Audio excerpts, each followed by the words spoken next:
We'll be talking about space care is self-care. All right. And, I'm very, very excited to interview Ali Canita, our guest for this evening, because I have first seen her back in when we were both taking a coaching program under Innovate.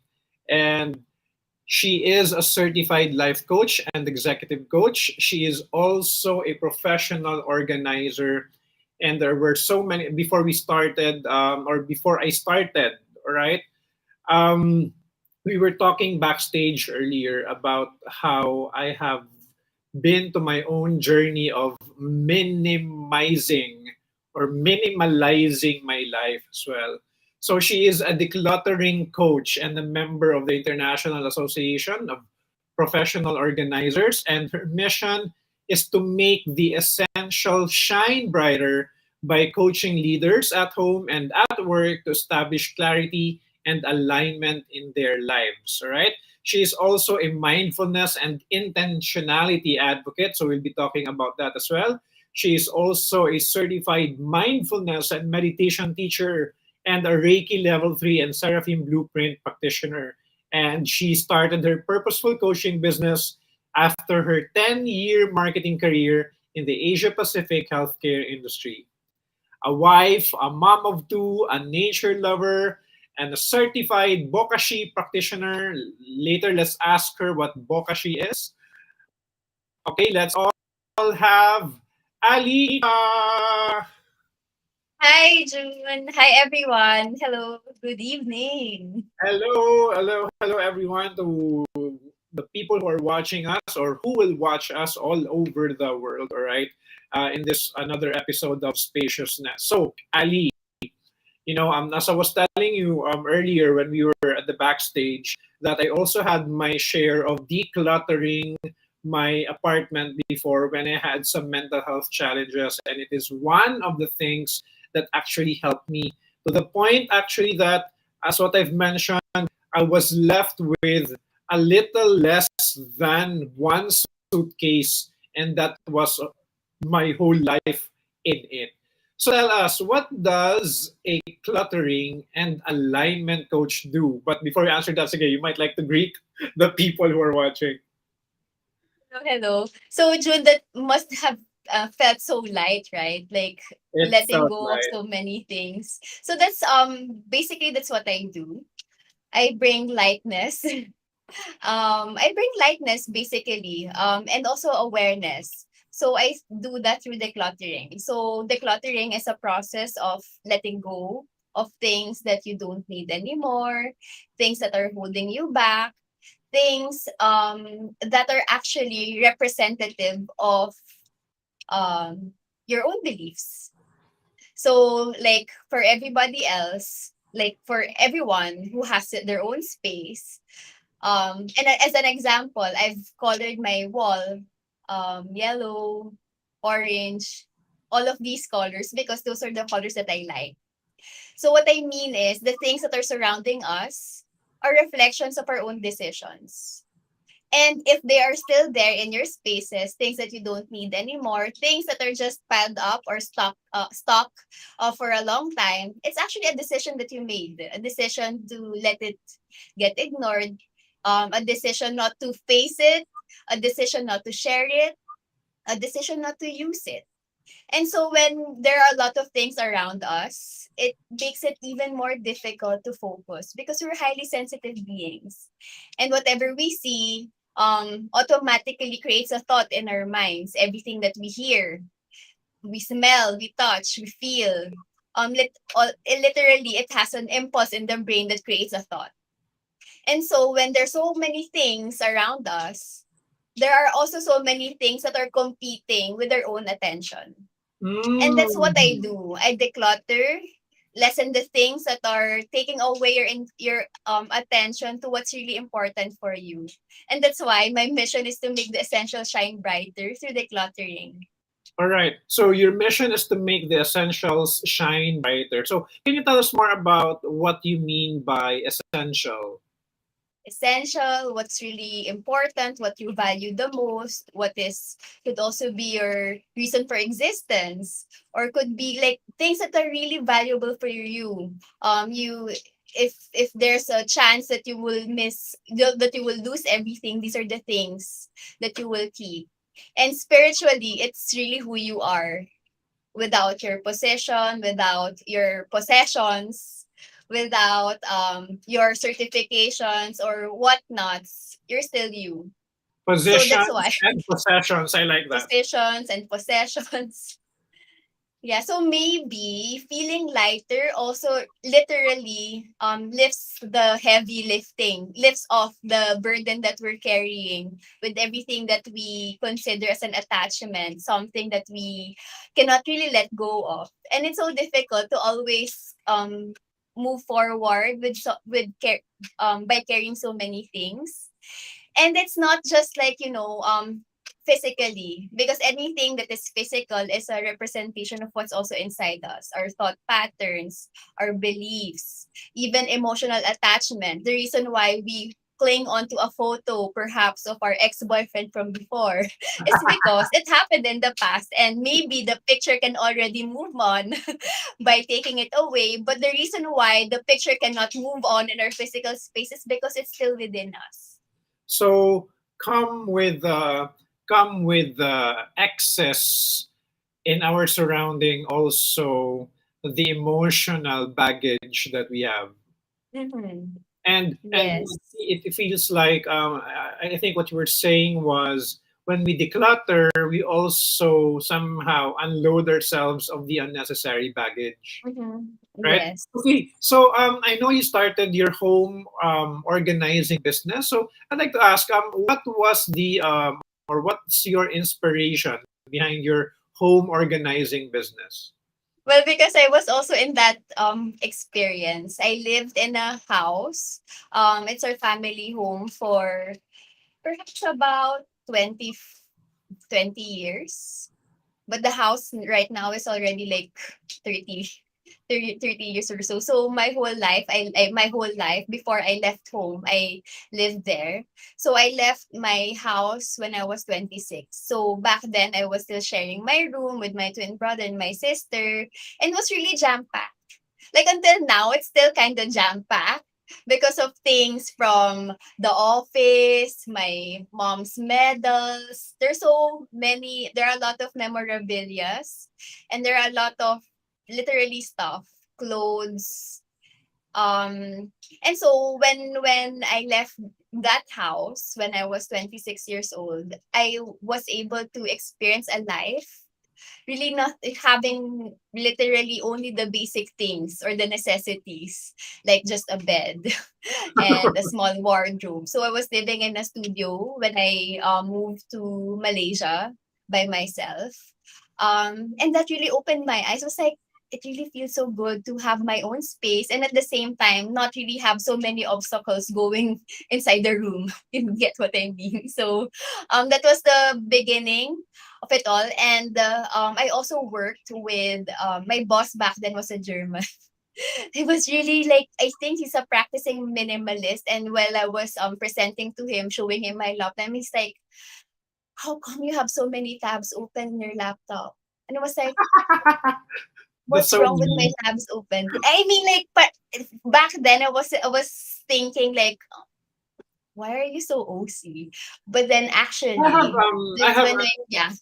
I have a follow up question, because you mentioned minimalism, and I just had to pick on that. All right, I just have to build on that. So, how can people start practicing minimalism? And I'd like to ask this because for some people, like I have a friend right now. If you go to her house, it's just I don't know how to describe it. I don't want to describe it because my friend might see this, but it's just not minimalist. All right, I think it's maximalist at a maximalist, and she's really having a hard time letting go of the things that she knows. Even though she knows that these things that she is keeping are no longer serving her. So, what could be the start? How can people start practicing minimalism? So before I answer that question, I'm not a minimalist. Okay. I what I do, I make do of the things that I have at home. All right. And I'm more of like a seasonal person. I match our spaces according to our season. But I'm not minimalist to the point that I only have like 5 pieces and all Uh-huh. of I these see. things. I see. Or maybe it's also a misconception about minimalism. It's not really about the number. It's really just about operating or living your life with just what you need. And Maybe. I think interestingly, I was told also that when you're a minimalist, it doesn't mean that you have less, but whatever you have are actually some things that you enjoy having. All Yeah. right, like I think I watched a documentary. Like for example, he would only have one watch. Okay, he Mm-hmm. had a watch. All right, in the documentary, and he showed it, but it's a watch of a really good quality. Like Mm-hmm. he keeps a certain number of wardrobe.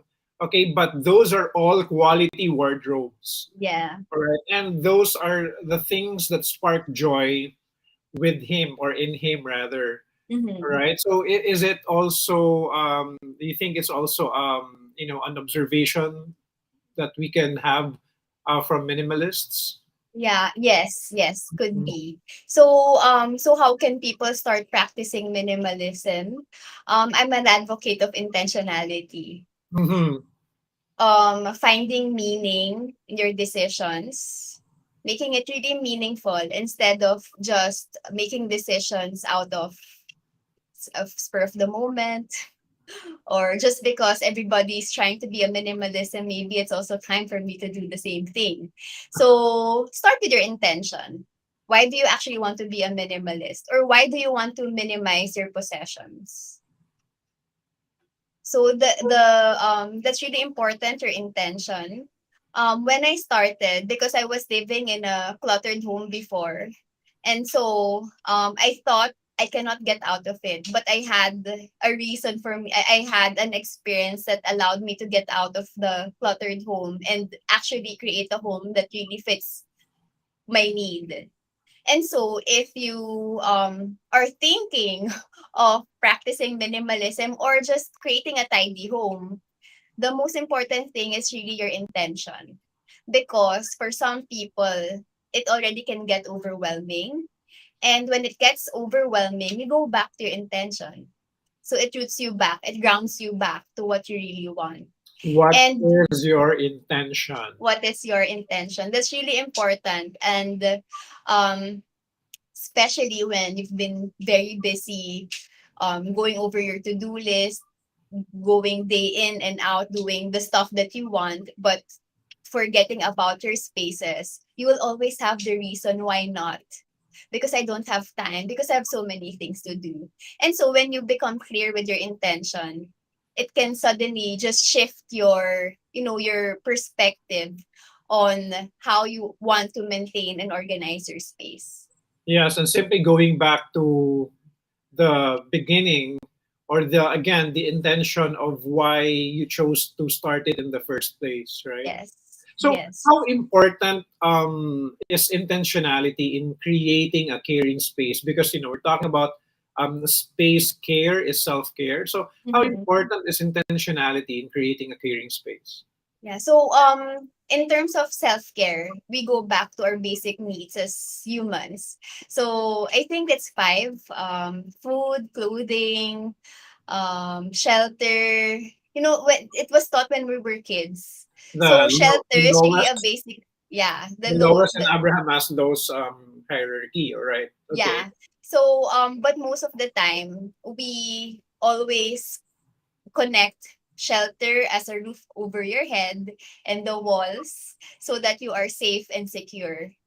But what we miss out is the actual healthy environment inside, which because we are sensitive human beings, we also get affected by the things that are outside of us. So let's say if there are things that cluttering your space, it could either make you stressed.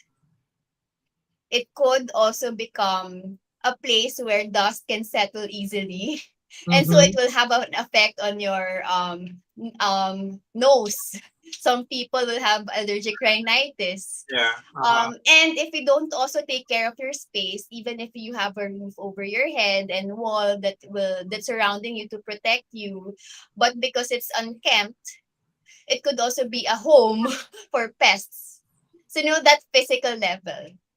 So intentionality is also become apart from becoming aware of how our homes or houses supposed to be really a healthy environment for us. How do you then want to experience yourself in that home?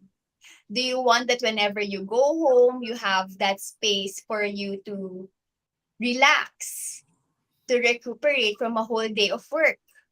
Or do you want it to be a place that you will also be stressed out, that you want to always get out of the home, book a hotel staycation, or go just outside of the house because you cannot stand staying in there?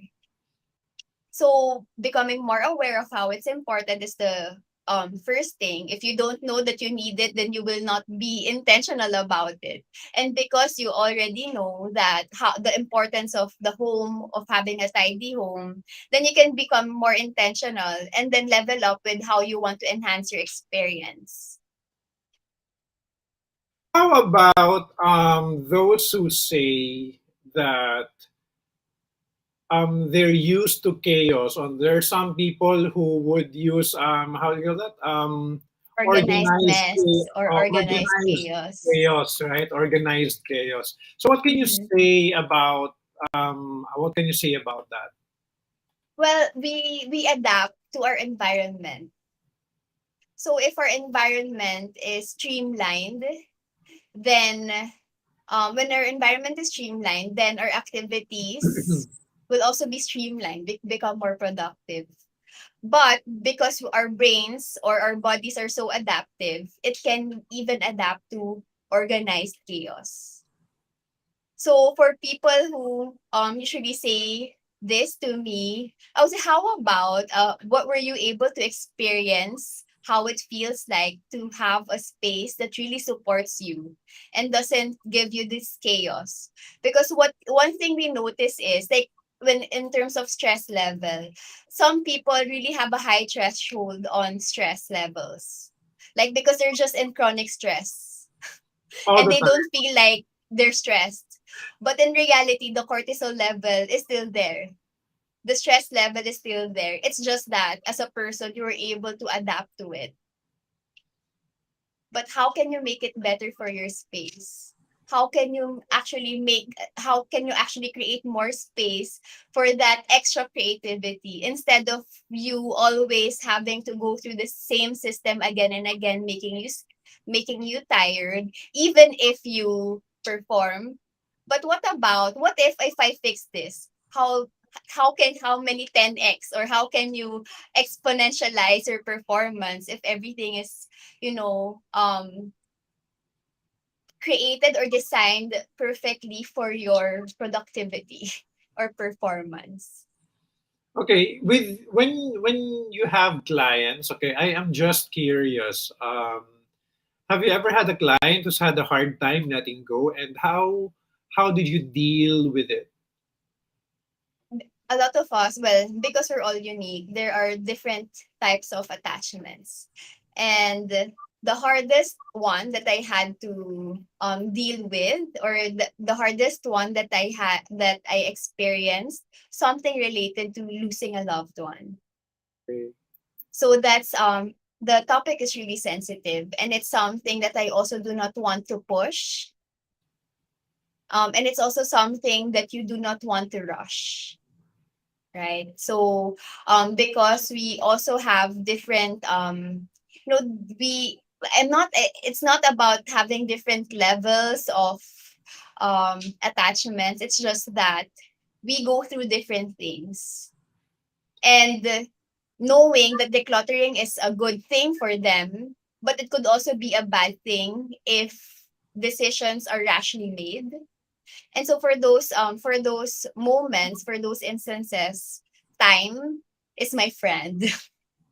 So we can go through, we can talk about it, but if it's really sensitive, I don't want to push it, because I'm also not that type of person who would push it to the levels that it's uncomfortable for the person to let go. Because what I don't want to happen is I stretch her, and then she returns back, or like comes Yeah. back, Yeah. like a rubber band, that it's going to hit her hard if I do that to her, or him, or her.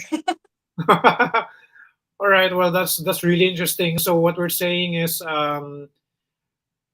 we always consider the readiness of the client to let Mm-mm. go of the clutters, because perhaps, even if in our perspective the clutter is not serving them, the clutter is actually still serving them with whatever process they are undergoing. Yeah. So Yes. what really helped me, yes, that's true. So it's either serving you negatively or positively, but at that moment, it could be serving that person positively because the person is still grieving. And in grieving, you don't want to really rush. I am also not a person to give a timeline, especially on things like that. So, but another client who had to go through the same thing, what I did with that person, I sorted the stuff first, and then when that person was ready, that's when the person went through the stuff on his Okay. time. So how does it work? For example, if people are looking for a home organizer, all right. So do you come to their place? How does it work? So I focus mostly on coaching. Mm-hmm. Especially that's how I also shifted launching the business during the pandemic. So I shifted to virtual coaching, which is also a good thing because that allowed me to really focus on helping people find out what is their intention and how they make decisions, which one to declutter, which one to keep. But like for me, for my in-home clients, in-home organizing clients, I usually just serve those who I feel like really need them. So there are specific occasions like downsizing for senior citizens. I help them. Um Downsizing for senior citizens. Downsizing. So like let's say if from a big home they would like to move into a smaller home. That's when I help, because apart from helping them declutter and organize the stuff that they let go of, I also take care of them by sending them to different organizations for fundraising. Um for I also help those who have or who had loved ones pass away, Mm-hmm. and those who are going through transition. So I was only able to help one, but it's still virtual.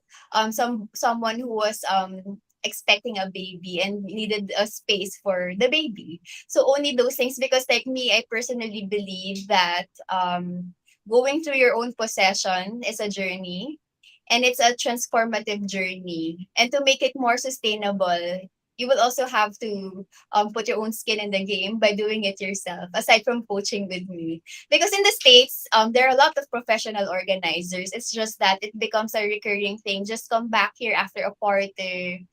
So, I want it to be more of a liberating thing rather than just get somebody to do the organizing for you. Yeah.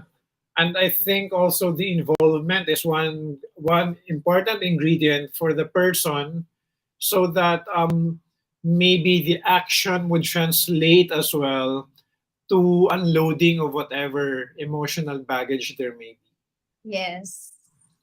All right. So I know that you are also, by the way, for those who have just tuned in, we are talking about space care is self care. All right. And with us is Ali Canita, a home organizer and a clarity coach. So if you're watching via Facebook or YouTube, you might like to throw in some questions so we can answer them for you.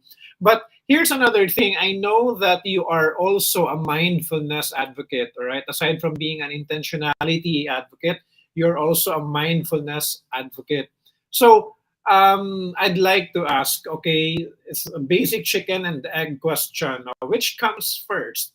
creating a, creating a space, or how does a clear space help us become more mindful, or how does being mindful become help us translate our space into clarity?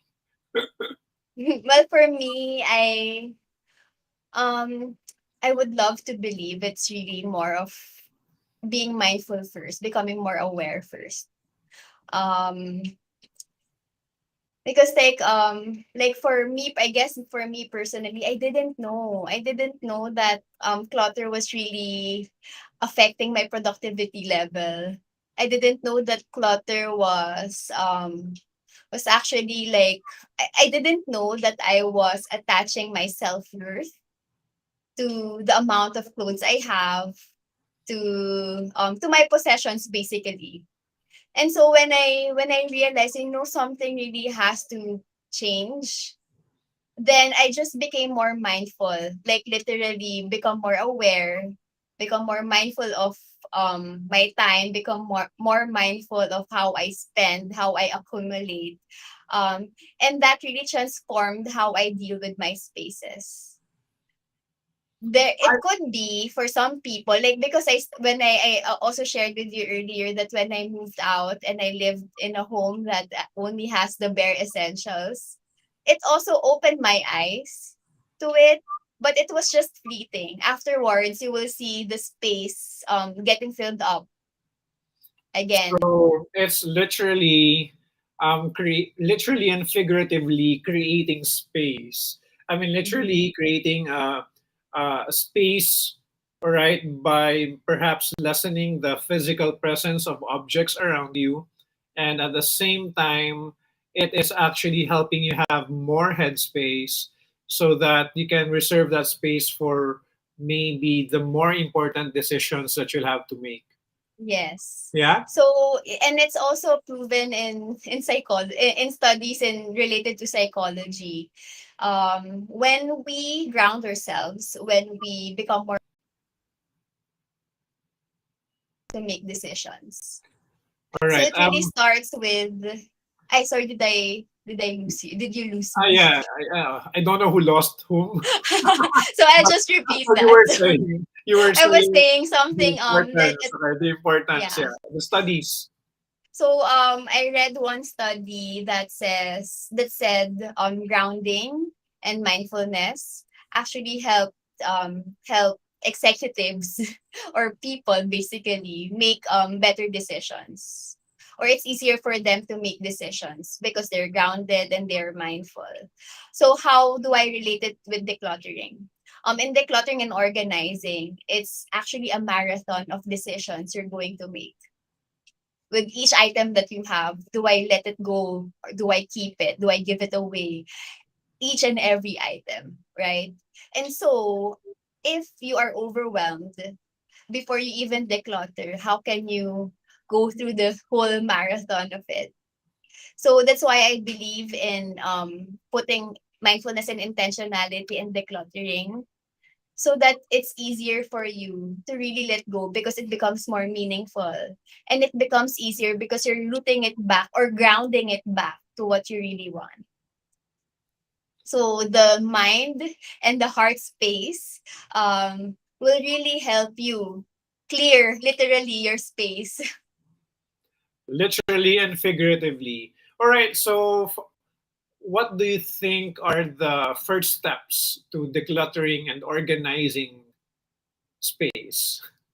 So what I do, I would always just ask, what is your intention?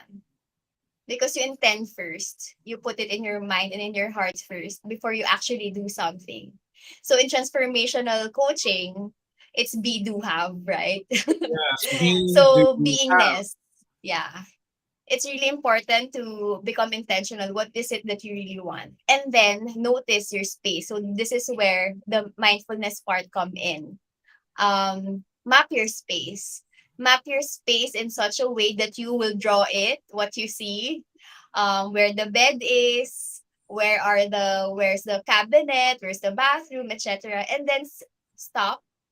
Think about where the clutter is always showing up. Is it showing up always in the living room or in the dining room or in the Yeah. bedroom? And so it allows you to be more grounded. What is it really I'm facing? Instead of looking at the space, you put it on paper first, so that you become more mindful about it. What do you notice? Usually when I go to my bedroom, this is the place where I feel not really staying, because it's my bed is filled with clothes, so you can write it all down. And here, as you notice, you now know it's actually an easy checklist for you. These are You the know what places I that. like about that is find out where you get most clutter from. Yes. I think I like that. Okay, I think I like it because a lot of people do not realize that maybe they love books so much, and then all of a sudden their shelves are filled with books, and but then many of them or most of them are unread already, and then Yeah. they will decide to maybe donate the books to bookstores or whatsoever or libraries, and then Mm-mm. there it is again. The books just pile up again. All right. Yeah. I'm interested with you. What was your most clutterish, or what is your most clutterish? My most cluttered. Well, in our house, it's really the toy area. It's really the toy area because there's a lot of activity there. Where else? Well, our storage.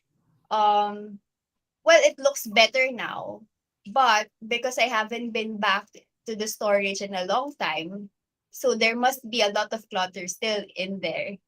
I have a question though. What if, for example, you are a family, and I think many people who will watch this are families as well, and then one would decide to let go, but the other one does not like to let go. Um, how do we decide on that? Or So how would you help? Okay, people decide on that. What should they do?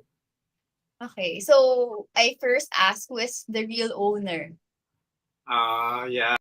So if it's, of course, if it's the mom because she was the one who bought it, but it's really for the child, then the ownership is passed on to the child because they bought it for you. So it's like, a gift. So who's really the owner? Um, and if it's a collective thing, then as a family, what is You if decide on that. you decide on it? But if there's really like a very specific owner, then the person will have to decide using the intention. So is this contributing to our family intention or my personal intention? Yeah, or yeah, what So contribution would it be if I let go of this? yes. Yeah. So or if you don't even want to think about the intention, which is really important for me to think through intentions. um are you really going to use it? If you're going to use it, when? If you will not use it, or you will use it in the future which you cannot define yet, are you able to acquire this by the time you would need it, so that another person can use it who would need it right now or tomorrow or in the coming weeks. All right, our time is flying so fast, but I like to ask, I think, two more questions. No, um, the first one, okay, the first one of the last two questions, I forgot. Okay, but it has something to do with okay, this. I was told before that if you are not using of the, or if there is something in your house that you have left untouched for 6 months, revisit it and decide whether it's for you or not. What can you Yeah. say about that? Well, For it a certain works. or an X number of months. For you, what's an X number of months to be able to let go of these? I'm not really a fan of specific numbers because Okay. it depends if it's a seasonal thing. If it's your Sometimes you keep Christmas it. tree, Right. Oh yeah, yeah. you keep it because it's 12 months. You don't. So I cannot really give a specific answer because because it might not fit all situations. I So see. that's why I always want to go back to intention. But Intention. practically put forward, is it about to expire? Is it um is it disintegrating already?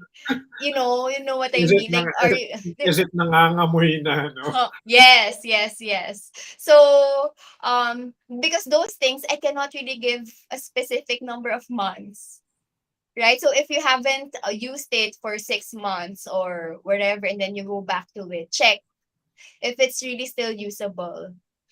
And do you need an upgrade?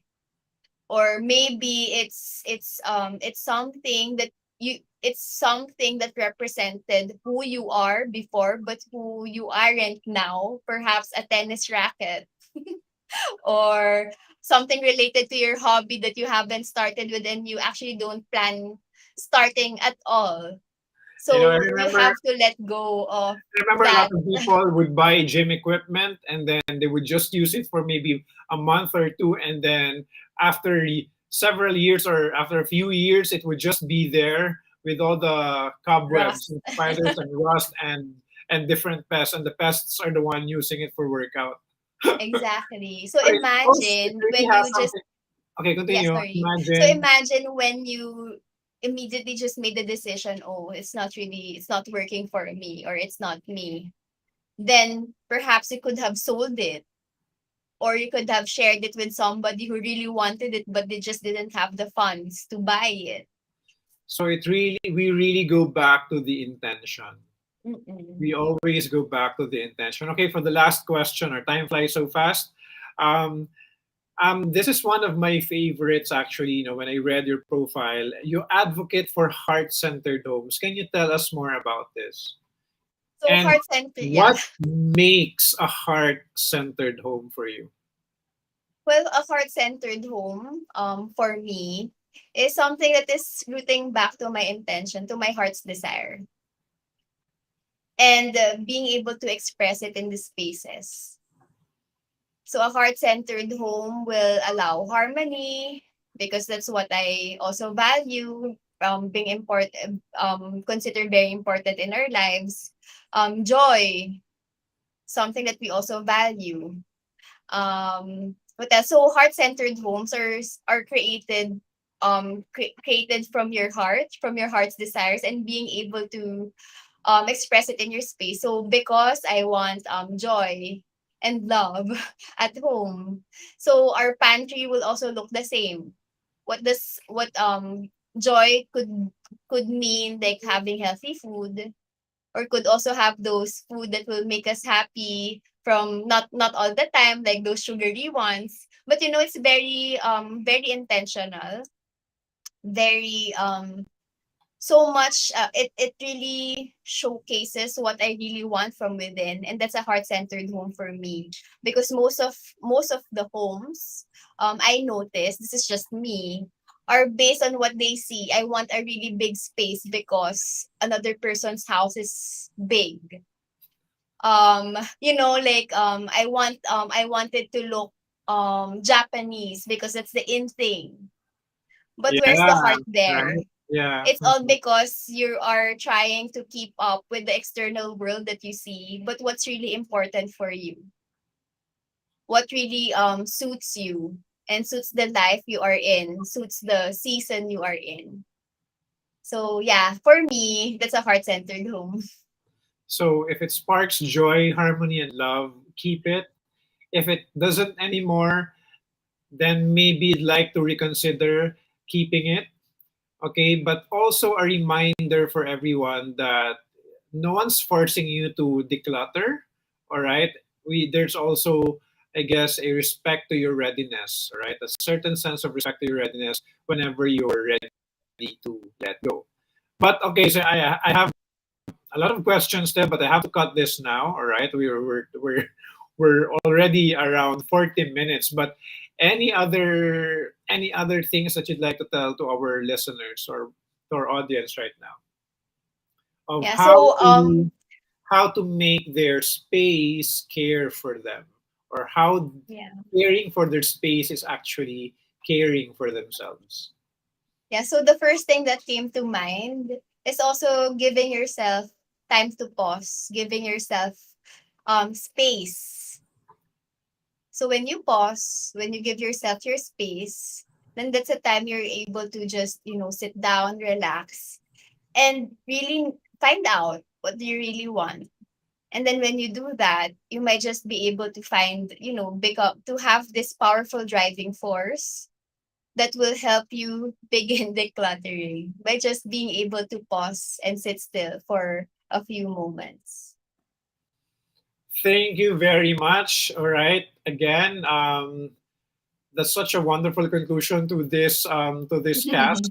All right, give yourself some space, and I think it also translates to being kind to yourself, right, and not take Yep. in more than what you can chew. All right, again, thank you so much, Ali, for all these shares. Okay, that you have imparted our listeners and our audience. Okay, both in YouTube and Facebook. Again, okay, I am June. I'm with Ali, and this is Space Care is Self Care with Ali Canita. Thank you for tuning in to Spaciousness or Space of Consciousness, where we talk about your holistic well being. Thank you, everyone, for tuning Thank in. you. Bye. Bye.